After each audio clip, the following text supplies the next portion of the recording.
This is a little step out that we use when we demonstrate at shows. It's a really great way to show the steps for easy zipper installation. We make these available for shop owners so you can share our zipper techniques with your customers too. Just contact us if you'd like more information. I'm going to take the ring off so that I can show you the steps, but it's nice having the ring on there when you display it because then everything's all together. All right, let's assume that you want to install a zipper in the top of a quilted pocket, which then will add to our purse or bag, kind of like we did here on this bag.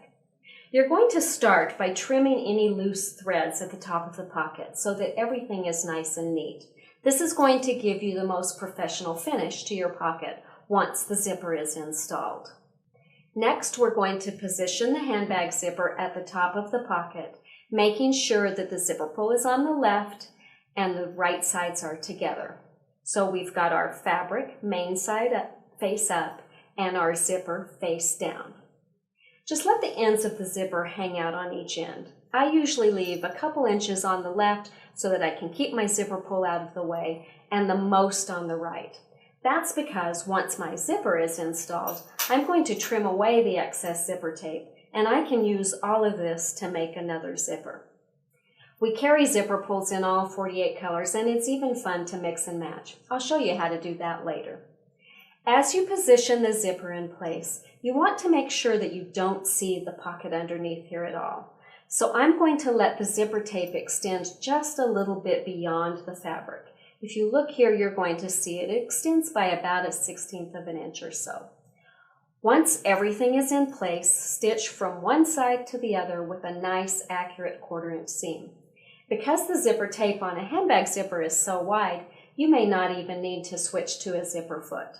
For instance, on my Bernina, the 1/4 inch foot, which is the number 37 foot, follows right along the edge of the teeth and gives me a perfectly accurate 1/4 inch seam every time. I love that foot.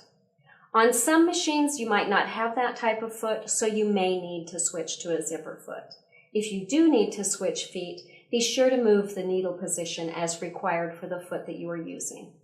Pretty easy so far, don't you agree? We didn't have to sew any 5/8 inch seams. We didn't have to try to line up our zipper inside those and get it straight. We just sewed a straight 1/4 inch seam like any quilter or seamstress is used to sewing. The next step is the secret to a beautifully finished zipper, so pay attention. Once the zipper is stitched to the pocket with a 1/4 inch seam, you're going to press the zipper tape to the inside of the pocket and stitch it down. This single line of stitching is going to finish off all your raw edges and give you a beautiful line of top stitching on the outside. Easy. Note that I'm using a heavy black thread in this example so that you can easily see the stitching. In a real project, I'd recommend matching the thread color to your main fabric and also using a lighter thread. I really like to use superior threads, so find number 50. I don't bother with an iron for this step. I usually just finger press the zipper tape flat against the lining side of the pocket. The pressing tool end of my ByAnnie stiletto and pressing tool also works really well for this step. Once everything is nice and flat, I'm going to stitch right along the very edge of the zipper tape. Using the tip of the stiletto to hold everything in place really makes this easy. I also use the tip of the stiletto to push any loose threads or fabric edges into the seam.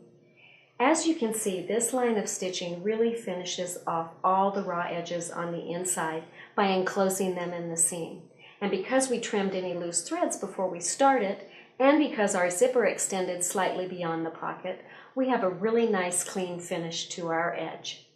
You'll also see that this line of stitching produces a beautiful 1/4 inch top stitching on the outside of the pocket.